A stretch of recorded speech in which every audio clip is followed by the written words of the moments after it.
feel like we just have to pause for a minute and reflect on this moment. Yes.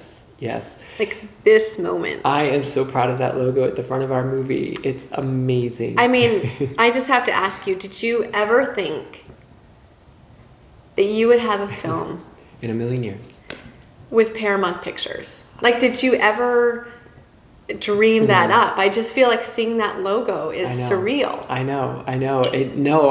I feel like it's such a blessing. Like, I basically, like, the movie first was inspired during the Eucharist. I was at a church service and I got inspired for this idea and rushed home, wrote down, the basic gist of it. And, from there it was a 5-year journey, which we both were a part of, with a lot of different little battles along the way, to make it all come together. And to see it at the end, to be with a company like Paramount that has produced some of the most iconic musical movies. It just was incredible. Yeah, I think it's still, for me, really surreal to see this logo because of all the history involved with Paramount Pictures. I know, and we were really inspired in doing this movie from the Song and Dance Man. We had actually, when this movie showed in theaters, reached out Patricia Ward Kelly, who's Gene Kelly's wife, and she came on the set before it showed in the theaters to talk about Gene Kelly and the different movies he did, and obviously Dick Van Dyke and all of these song and dance people that are just amazing. So Paramount was one of the studios that just was amazing. So I think just to look at this, it just makes you really proud to feel like you're even the tiniest part of this amazing Hollywood history. Yes. And I think that's just, for me, we certainly know how long it took us to make the film, how joyful and how hard it was. Yeah, and so behind the scene moment, when finally the paperwork was signed and we were with Paramount, we got our access in the back lot. Yeah, we got access. Like, we weren't part of a tour. We got access. Yeah, and we met in the Gene Roddenberry rooms because they did Star Trek, and it was just very surreal, and it was really fun, to kind of wander around and see the different aspects of the back lot. And of course, we stocked up on T-shirts and everything else. And it was just, We did. We actually were buying Paramount T-shirts for our friends and family. That's no joke, is it? Yeah, a really great reward, and we just couldn't be happier. I'll never forget that moment when we had parked our car, we'd gotten through security, and you were walking up to Paramount Studio and you saw that classic sign. Yeah, and then we jumped in the fountain and went swimming. With the fountain, and I think we'll share a photo with you guys. We have a photo of that moment, but I just thought, this is so cool. Yeah. I still just can't believe that photo. I know. So it was awesome. Yeah. So let's see. Another question for you, Elizabeth. What was the beginning point for Buttons? How did it all start? I think you just touched on it a little bit. I certainly grew up a dancer, right? Mm-hmm. And I remember from a very young age just loving the old Hollywood musicals. I had an instant affinity for them. Yeah. And I remember actually even I would watch, Gene Kelly movies, Fred Astaire movies, Dick Van Dyke movies. Yeah. And I remember watching that style of dance, and I remember this moment I asked my mom, I was like, how do you do that? I want to do that. I just loved the old Hollywood musicals. And I know that when you and I met, that was a shared love. We loved watching the old Hollywood musicals, and we would rewatch these classics. Yes. That will go on and be classics forever because they're just that good. And so I think it really first started because we had this shared love of old Hollywood musicals, and a really true desire to kind of try to bring even just a little element of that back. Yes. You know, I mean, so I think that was really the kind of joyful vision behind it. Yeah, and to speak to that, you know, one of the signature components of those old musicals was that they were filmed on a backlot. Right. You would see a winter scene, or you'd see anything. It was just filmed at the studio backlot. So we actually, and maybe there's a photo or two we can share, but we built our own backlot. So we built our own backlot. Yeah, we built a little village, and in Maine. This was in Maine. Yeah. Yeah. Yeah. So, and that was in that same spirit. Like, what can you do in this space to create this? And it was like, after we built it, it was magical. You know, just being there and being on it. Right. So there were a lot of elements. Yeah, so like you asked, how did it begin? I think it really did start with our love for the old Hollywood musicals, and I think we really did have a true desire to want to pay tribute to it. I mean, not to say that, look, they were done as perfectly as could possibly be done.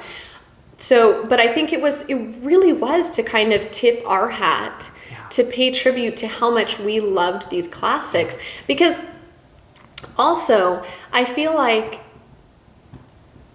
especially then, at that time, we had kind of lost in our film industry that kind of song and dance and musical film. And I think we really kind of wanted to try, even in a small way, to bring that back and to pay tribute to that. So I think that's how it began. Yes. And I think in that, you had this amazing idea. I think where it started, I think Buttons really started with a song. Yeah, yeah. And the song, and I'm going to let you speak about this, the song was Keep a Smile on Your Face. Yes. Buttons really started here. It did. And I would love to hear, because you wrote the song, Tim. Yeah. You wrote Keep a Smile on Your Face. Keep a Smile really launched this film. Yeah. So tell us a little bit about that. Yeah, and I think that's why it was important to start this, one of hopefully many behind the scenes interviews about Buttons, with that, you know, the song and dance and the early musicals made us begin this project.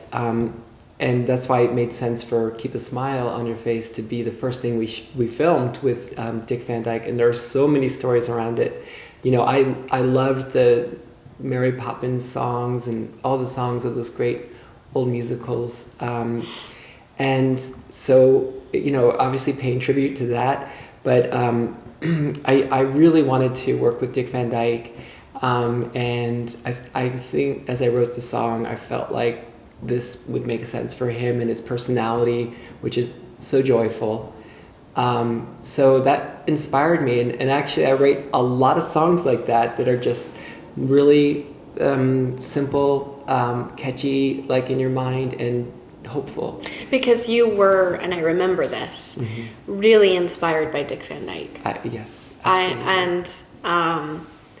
We both were really inspired by Dick Van Dyke. And I think just all the joy that he's brought into this world through, you know, the films that he's done, and not only the films that he's done, but just the true amazing spirit that he is. Exactly. And I remember that with you, that you were really inspired by him and who he was. And I know that was I remember that was the big thing. You wanted to write this song for Dick Van Dyke. I remember on the set, because we filmed this song on the backlot, Disney's backlot, and I remember Dick arriving with his wife Arlene, and I remember with his amazing wife Arlene, who we love and adore. Yes. Yeah. And Dick saying at one moment, he's like, well, I feel like an 11-year-old, you know. He did say that. And I'm like, wow, like I might say I feel like a 25-year-old, but you know, and he really had that spirit. You know, I think you need to have that young spirit to exude the excitement. Yeah, and I remember when he arrived on set, and we should play just a second of that, but I remember when he arrived on set for that day filming at Disney, and that was another thing, we filmed on the Disney backlot. Yeah. And let's see if you can find it, but you know, we just had like tons of trucks coming in, You had to bring in your own power because the Disney backlot, you didn't have power. You basically had a standing outdoor set. Little village. And it was great. It was really cool. But you didn't have any power. You didn't have any bathrooms. You didn't have any staging area for the actors. So, we arrived really early that day. I remember it was really cold in California. And, all the trucks and all the gear started coming in. And, everyone was kind of serious and maybe a little nervous. And then I remember when Dick and Arlene arrived. And it was just like pure joy entered the set. Mm-hmm. And it was so clear that who you see in these films is just his spirit. Yes. And to see that and to, be able to witness it, you'll never forget it. It's true. And we had some extra great help with the production crew. And then Brad Keeney was there. From the Agunquit Playhouse. Helping to direct. Yes. And who's the other? Oh, well, we had Dustin Cross there, who's a great friend of ours, and he was the costume designer. So we had Daryl Getman. She was with us. But I think that moment of meeting Dick Van Dyke and his wife, Arlene, and that was, I joke about this with her now, but I remember meeting her and just feeling like this instant friendship and warmth. They're both just amazing. We have to mention the beginning of it all, and then we'll conclude this a little bit. But we had sent on the song to his agent, and so we were in Maine, and we're just going about our day. And we had that. This was a while ago. This was before all of it began. Yeah, before it all began. So you had written the song, and you had written the song with Dick Van Dyke in mind. Yeah, and so we sent it out, and then we were... And never in our mind did we think we would hear anything back. No. We send the song to Dick Van Dyke's manager, didn't expect to hear anything. The phone rang, and we looked at the caller ID, and it was Dick Van Dyke on it, and neither of us wanted to pick up the phone. Well, I think we fell down. I think we hit the floor. We were like... And then we were like too nervous to answer the phone. And I think I answered the phone. Yeah. And that's really where the movie began. And that's where it began. That was the moment that everything started. Yeah. So thank you, Dick Van Dyke. So we just want to extend our love to Dick Van Dyke and his amazing wife Arlene, who is extremely talented as well, and they just make the most amazing couple. And I think meeting them has just been one of those, obviously for Buttons, one of those amazing things, but just for us in our life. They're just such amazing people. So. Well, let's watch a little bit and relax. Yeah. All right, so let's see. Keep a smile on your face, no need to be grumpy. Give 'em your winning smile, be bright and bubbly. Lemons make lemonade, see what you gotta do. Stay on the sunny side, bet it will turn out right. Smile and the world smile back at you. Don't you want When I grow up, I'm not. Yeah, that's just what it's about. Yeah. I can't say enough about him. I think again we talked about the moments of Paramount and what that meant to us. But I think filming Keep a Smile was the very first scene we filmed of Buttons. Yeah. And I think also filming it on the Disney backlot. Yeah, it's so cool. I mean, I forgot, but I remember hearing stories because Dick, remembered the days when Walt Disney was there, and they were like, and he had stories. He had stories, and he's like, that was his house where, Yeah. Mr. Disney, we actually learned a bit. I actually forgot that until you mentioned it, but we actually did learn some stories that Walt Disney did. We'd go out there. And in that house. Yeah, and so the Hollywood history is just incredible, and that was a great moment. And now we're going to another great moment. Yeah. So this is again a favorite moment. I think we're sharing a few favorite moments this time. We have so many stories we want to share with you guys, but I think and we had so many amazing, wonderful actors in it that we were so lucky to work with each one of them. Let's see what this one was.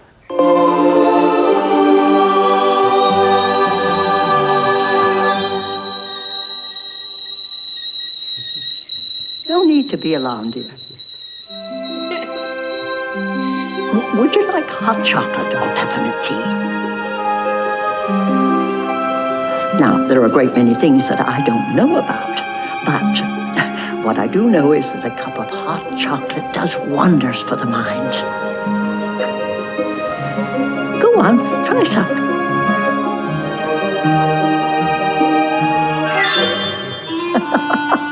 You see? Oh, Get your hot chocolate. hot chocolate does make everything better, doesn't it? Definitely. That moment is one of those, it just gives me goosebumps. Yeah. Seeing Angela Lansbury. No. I mean, Angela Lansbury, Bed Knobs and Broomsticks, these are classic actors like Angela Lansbury.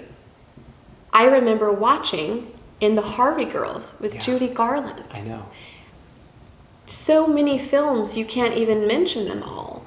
And I don't know, I remember when we realized we were going to have Dick Van Dyke and Angela Lansbury playing angels in our film together. Angels that were like a team that worked together.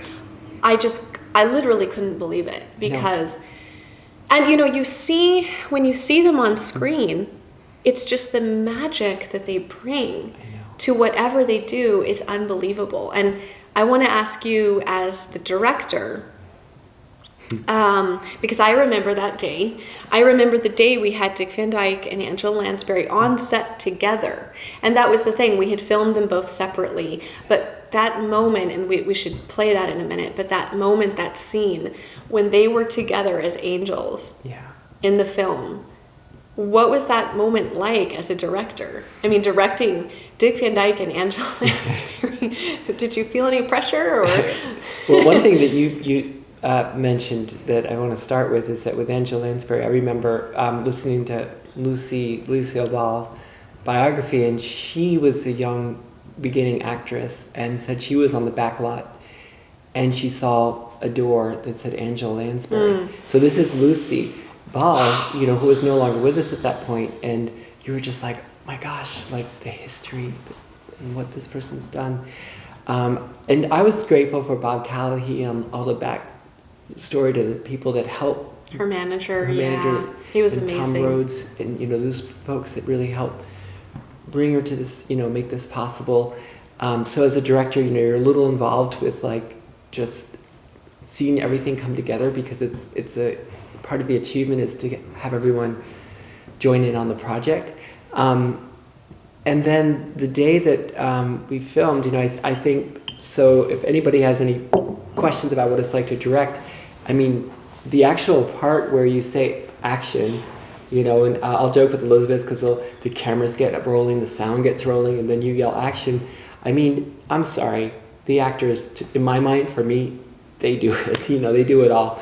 All I do is say start and stop, and especially with Angela Lansbury and Dick Van Dyke, I mean, you just had to pinch yourself over and over. And you must have forgotten to say cut or something, because you're just there watching them being like, what? Yeah, it's just, you know, they're just so natural. It's never a question about anything, but just, you know, it's one of those things like, so when you're doing any sort of thing creative, like, do another take. And some actors don't do that, and because they don't want to, they want to do just their first take. But these guys don't need to. And, you know, you're just nervous as an actor. You're like, let's get one more for luck and one more in the can. You know, is everybody recording this? I hope, you know. I remember one of our shoots, you know, we left and you just had this little hard drive and you're like, oh, you're completely freaked out. Yeah, you're like, this iconic up. Moment that you can't duplicate is on, you know. I know. And those moments, you know, you really can never fully appreciate them as much as you want to, because they're just overwhelming. So anyway, it was as magical on the set as it is on the screen, and I'm just eternally grateful for everyone that helped make it possible. And there's a favorite moment I have that I want to scroll to of Dick and Angela together. from that scene. But I do remember that they were really cute when they, because she was getting her makeup done, he was getting his hair and makeup done. And there was a moment when they walked together in the room. And, I don't think they had seen each other for a while. And it was just really cute. I think they were sharing some stories. Again, one of those moments you want to just freeze in time. And I think that's one of the proudest moments I have in producing the film and just seeing the film come about is the fact that you could get these two of the most iconic Hollywood legends together on film, playing two angels at Christmas. Like, you just can't get better than that. But I want to share, let's see, is this it? Yeah.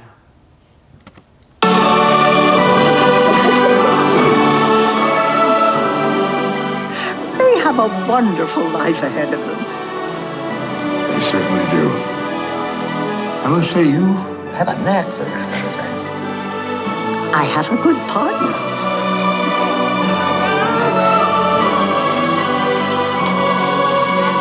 That's it. I'm sorry. It just doesn't. What else could you ask for in your film? Robert Redford coming in right after. Robert Redford coming in voice. I'm sorry. Let's just. Thank you, Rose.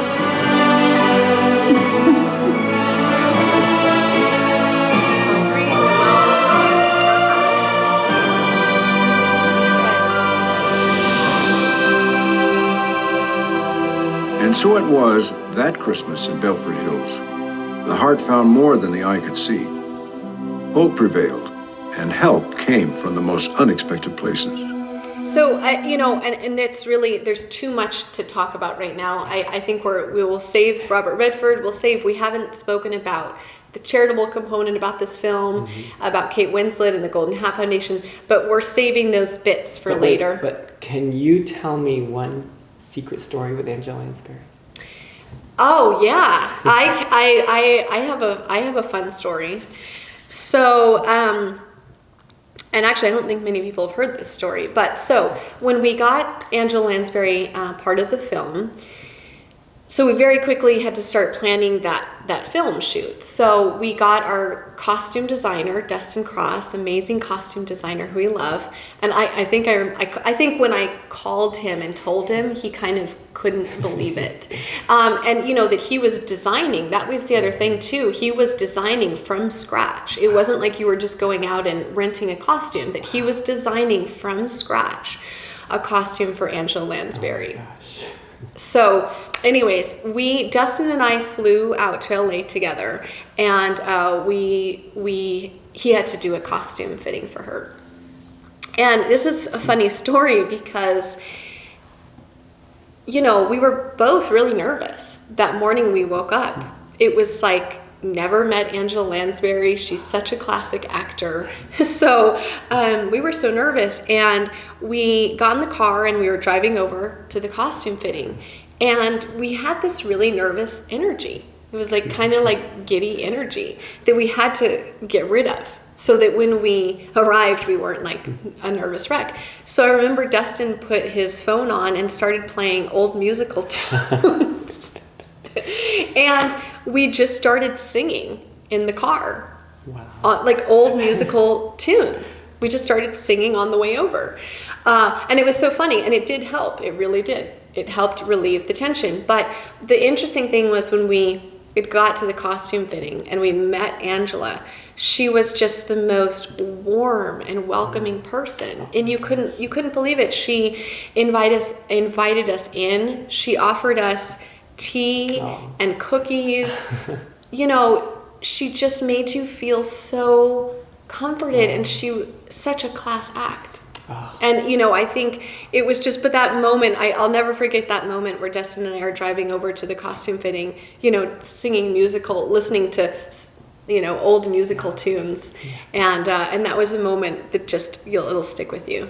Well, it makes you, as you talk about it, it makes you want to cry because, really, when you're in the moment, you're absolutely dealing with your own emotions and, how to process it. But in looking back, you realize how special these moments were behind the scenes, as well as what's on the camera. Yeah. And we're just so grateful that everything went forward, and again, it was Dick Van Dyke's phone call that made it all. Yeah, it's really true. So yeah, those moments you just never forget. So is that all the behind the scenes for this episode? That's the behind the scenes for this episode. Yes, and we're going to come back with more with you guys. Yeah, we love sharing the behind the scenes with you, but I think one thing I maybe want to end on. Okay. If we have to bring this to an end. Yeah. One message that you see in the film. I think you see it in the beginning of the film. Yes. So one message that we wrote in the film was, believing is the greatest adventure of all. Yes. Yes. So I just wanted to end on a kind of inspirational note that, you know, when we first had this idea to make this film, we were just so enthusiastic about it, and we just felt like, of course we can do it, we can do this. And then when we started talking to people and we said, you know, we're going to produce this film and make this film, and I can't tell you how many people looked at us and just said, you can't do that. You know, like just flat out said, you can't do that. And I think, luckily, we didn't listen to them. Yeah. And I think we really believed in our vision. And I just feel like if you have something you really want to do in life, if you believe in it enough and you work hard enough and you truly believe that it can happen, I really believe you can do anything.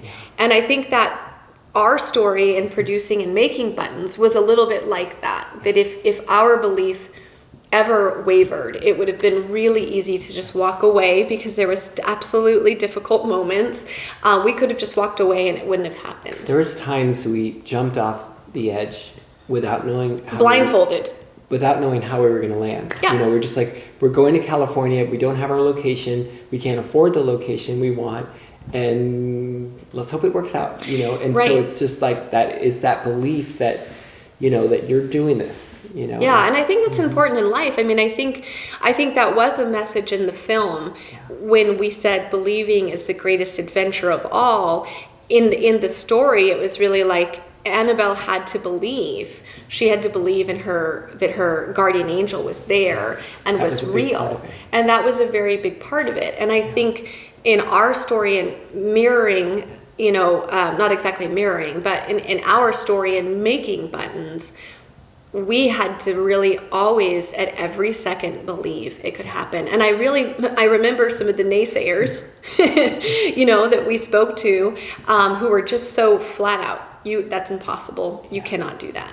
And I don't think that's ever the case. And so I just want to inspire and encourage everybody. You know, if you have something you really want to do and it's in your heart, you can do it. Just believe in it. And that's said so perfectly. It's like the first step to where you want to be is to believe and take that first step.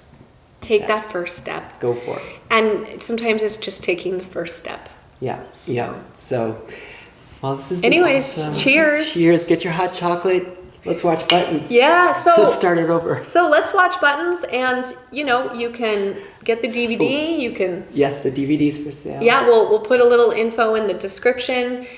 But we're excited to just sit down with you guys and share some of our stories. We're gonna do more of this with you guys. So let's watch the Paramount logo again. Yeah. So happy holidays, Merry Christmas, and we love you guys. Love you guys.